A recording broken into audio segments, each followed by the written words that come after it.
یک دو سه بازم رونالدو این مردک 37 ساله با ما امکانیت نمیدهد که حداقل یک روز درباره‌اش حرف نزنیم. سلام دوستان، امروز هم گپی اساسی درباره بازیگر پرتغالی است که میگویم با منچستر تشریف آمده است. اما برای چی گفته سوال پیدا می شود برای رفتن از منچستر. بله دوستان، امروز کریستیانو رونالدو باید به شهر منچستر برگردد و آینده خود را با کلون‌های دسته حل و فصل کند. در یگان جا باز شنید ما باشد سر میکنیم. دوستان، مسابقه پیش از موسم توپ دسته در جوش و خروش است. ما رو بازی‌های جالب دیدنی انتظار است. شختیار با ایاکس میخورد، بارسلونا باشد با یوونتوس. رقابت مهم برای دینامو کیف که در بازی جوابی شاگردان لوچسکو و میخورند با فنرباخچه که به دور نهایی لیگ چمپیون‌ها میگذرد. تماشای این بازی رو با یک ایکس جالب‌تر کنید. در اونجا رجیستراسیون آسان، پر کردن مبلغ از تمام گوشه و کنار دنیا، ولی از هم مهم بونوس $100 در اولین پرداخت با پروموکد MG0777. ссылка بازی در کامنتاریا. با همه موفقیت. سرمربی کنونی دسته منچستر یونایتد اریک تن هاگ میخواهد بازیگر پرتغالی را در صف دیوهای سرخ نگاه دارد. گفته میشد که تن هاگ لایحه خود را با بازیگر پرتغالی پیشنهاد میکند و کوشش آن را خواهد کرد که تا به عقیده بازیگر 37 ساله تاثیر رساند. مقصد اساسی این صحبت ها نگاه داشتن کریستیانو در دسته شهر منچستر میموشد، اما رونالدو در موقع خود استوار میماند. این فوتبالباز میخواهد در دسته اشتراکچی لیگ چمپیون‌ها هنرنمایی کند، اما گپ سر آن میرود که چنین دسته با طور عمومی و آشکارا از کریستیانو روی گردانده ایستادند. یگانه دسته که کم و بیش با کریستیانو مراق دارد اتلتیکو میباشد. اگر در خود اتاقهای دسته ضد آمدن کریستیانو نباشند، پس مخلصان این تیم در سامانه‌های اجتماعی همکاسا ضد آمدن کریش برآمد میکنند. مخلصان دسته شهر مادرید نمیتوانند او را دوست بدارند. یکمش آن که این فوتبالباز در صف رقیب آشتیناپذیر اتلتیکو در ریال مادرید بازی میکرد و لگند این دسته به حساب میرود. دومش آن که همین رونالدو دسته دوست داشته آنها را در لالیگا و در لیگ چمپیون‌ها در بازی‌های مهمترین چونچه کارهایی کرد که اگر من آنها را گویم شاید یوتیوب کانال ما را محکم کند. پس چرا آنها باید دوستش دارند؟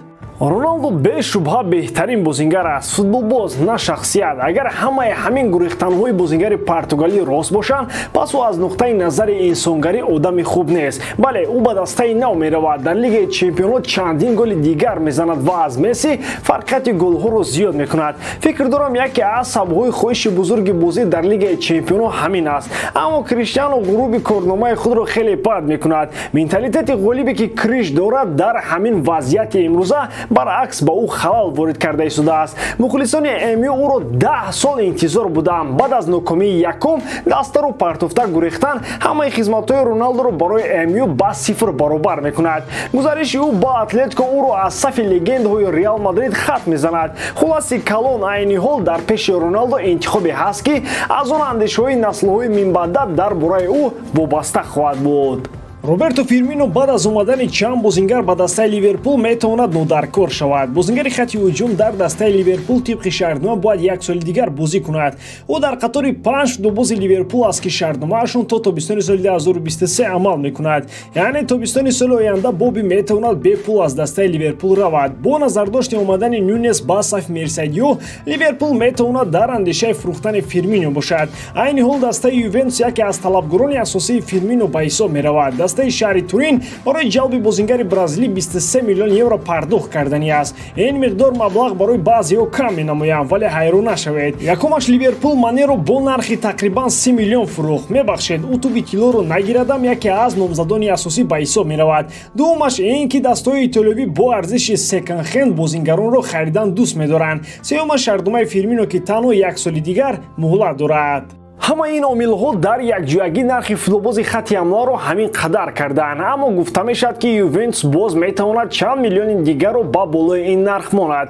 ба андешаи алегри боби фирмино бояд бо душан влахович барои мавқеъ дар хатти ҳамла мубориза баранд то рақобатпазири онҳо барои пешрафти даста шароитҳои беҳтаринро фароҳам орад. барои клуб ҳам боби метавонад дар кор бошад. баъд аз рафтани мане дар ливерпул ягона футболбозе ки метавонад дар мавқеъи ложная девятка бозӣ кунад Фирмино аст. дар дастаи ПСЖ як бозингари бо маҳорати айни ҳол қарор дорад ки барои худи дастаи шаҳри Париж умуман лозим нест. Парижиё дар хатти ҳуҷум чунон мастодонтҳое доранд ки ин бозингар ба гӯшаи фаромӯшӣ рафтааст. Айни ҳол ман гуфта истодам ва шумо фикр мекунед ки ман киро дар назар дорам. Маҳз барои ҳамин гуфтам ки ӯро фаромӯш кардаанд. Юлиан Дракслерро дар хотир доред? Ана ҳамин бозингар то ҳол дар ПСЖ қарор дорад ва маълум аст ки бо доштани Мбаппе, Неймар ва Месси сармураббии нави ПСЖ Кристофер Галтие ӯро дар ҳайат ҷо нахоҳад дод. Аз ин рӯ дастҳои дигар метавонанд дар ҳамин равзанаи трансферӣ ин бозингарро ба сафи худ ҷалб кунанд. Айни ҳол талабгори асосии ин футболбоз дастаи Ньюкасл аз Англия ба ҳисоб меравад. Дракслер бо Парижиё 2 соли дигар ҳамкорӣ дорад ва шояд бозингари хатти ҳамла нияти гарм кардани курсиҳои эҳтиётии варзишгоҳҳои фаронсаро ба муддати 2 соли дигар надорад.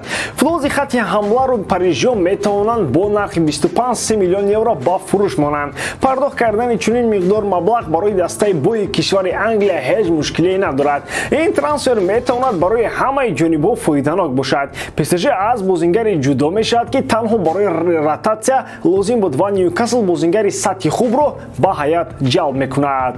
Жоржино Вейналдум танҳо баъд аз як соли ҳунарнамоӣ дар дастаи ПСЖ метавонад аз он ҷо равад. Хотиррасон мекунем ки ниҳмоятгари нидерландӣ тобистони соли гузашта ба ҳайси агенти озод аз дастаи Ливерпул ба шаҳри Париж рафт. Дар пойтахти Фаронса футболбози номдор умуман мавқеашро пайдо накард ва акнун мехоҳад ба сафи дастҳои дигар равад. Айни ҳол Рома бо роҳбарии Маурино фаворити асосӣ барои ҷалби бозингари хатти нимҳимоя ба ҳисоб меравад. Дастаи шаҳри Рим мехоҳад Жоржиноро ба аренда гирад ва баъдан ӯро бихарад. Гузашта аз ин дастаи пойтахти Италия нақша дорад ки нисфи музди меҳнати Вейналдумро дастаи ПСЖ пардохт кунад.